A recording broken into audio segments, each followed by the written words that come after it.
Oh my gosh. Oh my gosh. I just posted a video about a day or two ago where I shared 3 tips for couples to encourage conversation around their money, budget, savings, but especially credit. And basically, one of my tips has garnered such major reactions that I had to share a little bit more with you guys. Welcome everybody. My name is Annie. Welcome to Annie Unleashed. Feel free to hit that subscribe button so you can get more of these videos, and I'm gonna curate my debt and dating videos into one playlist so it's way easier for you to see them all. But let's get down to it. One of the tips on a video that I just did was talking about how we have no problem asking our partners to get an STD check, right? So we know we're being safe in our physical intimacy. But we have a lot of difficulty asking our partners for their credit check, their credit scores. And I found that fascinating. So one of the things that I encouraged in my video was, hey, if you're gonna ask for the STD check, ask for the credit score. One of my friends also pointed out to me, Annie, TV has normalized asking for STD checks, but not so much to ask for credit scores and credit reports. So it seems like this really uncomfortable situation. And he's absolutely right. So we need to normalize this conversation so much more because it is such an essential part of being in a relationship and making decisions together. As partners, you guys are gonna have to make decisions together around money and your debt and where you are with debt. Your habits around debt can signify your habits around money in general. And really your credit score is going to be the way the banks look at you when you're trying to make big purchases in the future as a couple. So here's some of the reactions that I got. I had a close friend of mine, I sent him the video and I said, hey, what do you think about this? Because I'm getting some pretty big reactions. And he said, hey, if my partner asked me for that, I'd give it to them. I got nothing to hide, no big deal. I might not ask them, but if they ask me, for sure, because as far as I'm concerned, we do things together. I'm going to work for us to build things together. They're going to work to build things together. To me, everything's open. But a lot of people, whether online or privately in Messenger to me, have basically had some pretty strong reactions. I had one guy basically write a big red emoji sign of do not enter, like nat, nat, nat, nat, nat. He did it like 4 times. I've had a couple guys, and this is really interesting that it's mostly men that are doing this, saying, this is a big red flag for me. And I had one person say, if somebody asked me this, that'd be the last conversation they'd had with me. Now I'm kind of animating it because it was a text message they sent me, but that's kind of how I read it, right? So big red flag, and basically if they're asking me for my credit score, all they care is what I can do for them and not me, the person. They don't really care about who I am, it's what I can do for them. So let me clarify some myths about the credit score and the credit report. Your credit score and your credit report don't show all your investment accounts. They don't show the savings amount that you have in your bank account. They don't show all your assets or the properties that you own.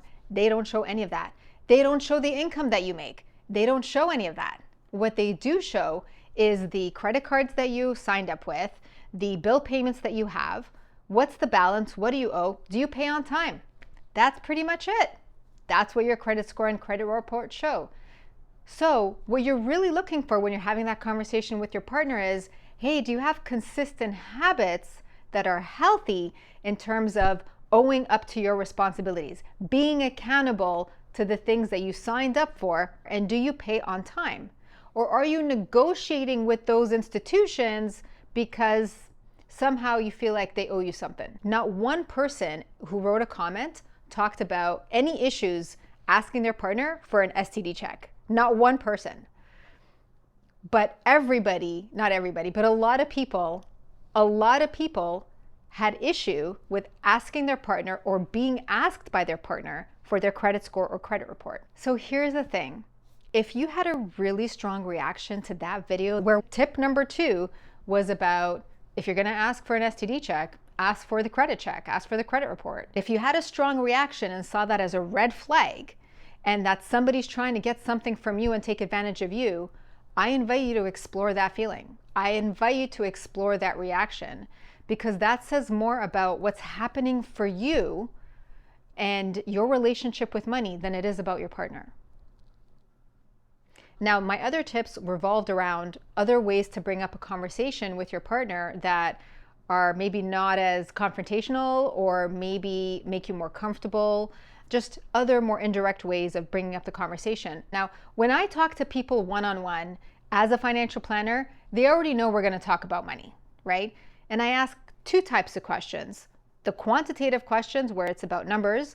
What do you make? What do you spend? What are some coverages you have in place? What are your goals and numbers, right? But more importantly, I spend time talking about the qualitative questions. So what does this mean to you? How were you influenced around money and debt and saving and spending as a kid growing up?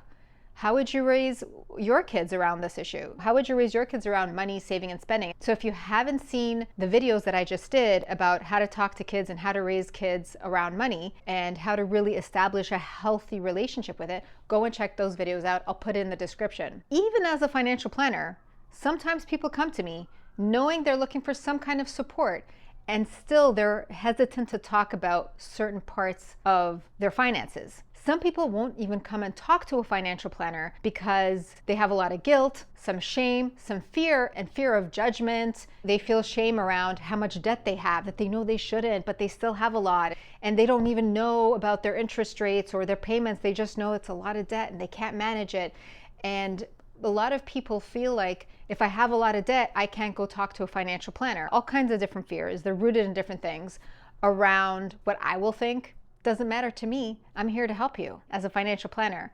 Actually, you should definitely talk to a financial planner or a money person if you're having financial difficulty, because you cannot do it by yourself. All the best things are done in community.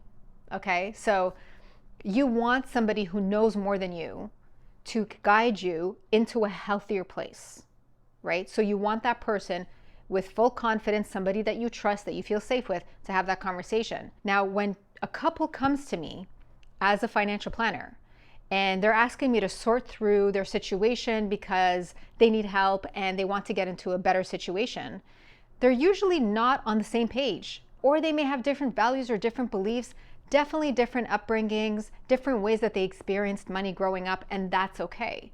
When you have a neutral third party working with you as a couple, it makes things so much easier. They're not tied into your childhood traumas, but they do understand them. And if you have a good one, and I do a lot of work around neurotransformational work, which basically means how does the brain work to protect you and tries to save you, but sometimes how it's sabotaging you. So maybe your brain is trying to save you and sabotage you, or maybe it's saving you in a healthy way. Either way, the work that I do in terms of the brain science and our behaviors around money is all integrated into my conversations with my clients. So going back to the topic of this video, when you feel comfortable and safe with your partner, that's probably the best time to bring this up. Now, most people have no problem jumping into the sack, right, with somebody before they've had the money conversation. But the money conversation and the money habits and the money issues, well, I was going to say outlast the physical things, but I mean, that may be true, but the money issues don't go away. And the money issues, and particularly debt, is the number one reason why people get divorced and break up. So have the money conversation early. And yes, ask for the credit score. I am standing by that. And if you talk to anybody who's felt wronged or disadvantaged or manipulated by a past partner around debt, most of them are going to say, hell yeah, I'm going to ask for your credit score because I worked hard to be responsible and independent and get back to a healthy place with my bank account and my savings. And if this other person isn't where I'm at, then maybe we shouldn't continue. Or it becomes a friends with benefits situation, but that's where it ends.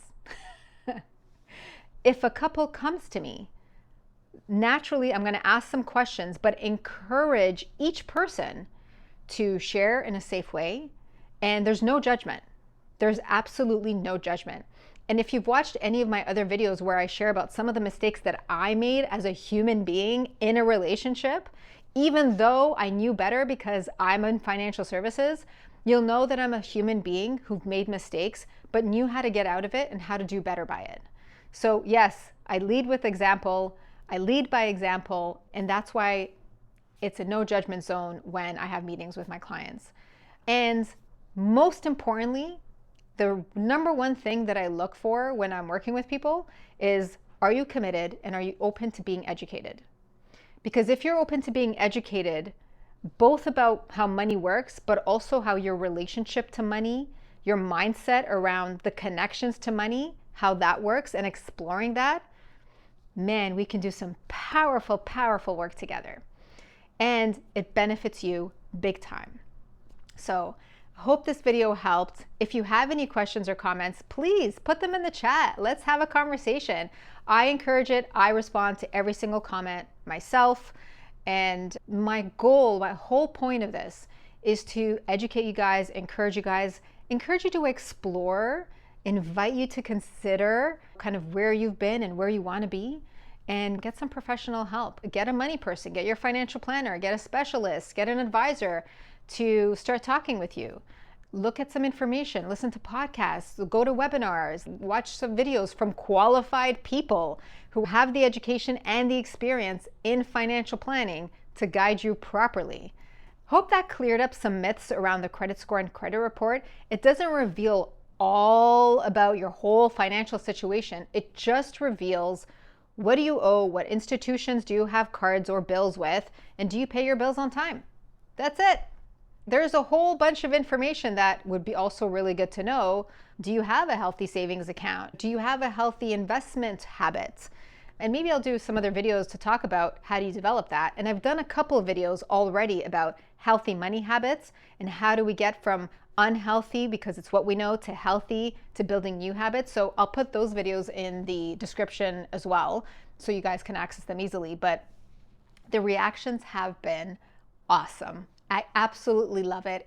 And it's getting the conversation going, which is exactly my intention. So keep it up out there, get informed, get in touch with people who know more than you so that you can get educated and be smart about your money. You don't have to work hard, make your money work smart. All right, guys, I'll see you in the next video. Take care.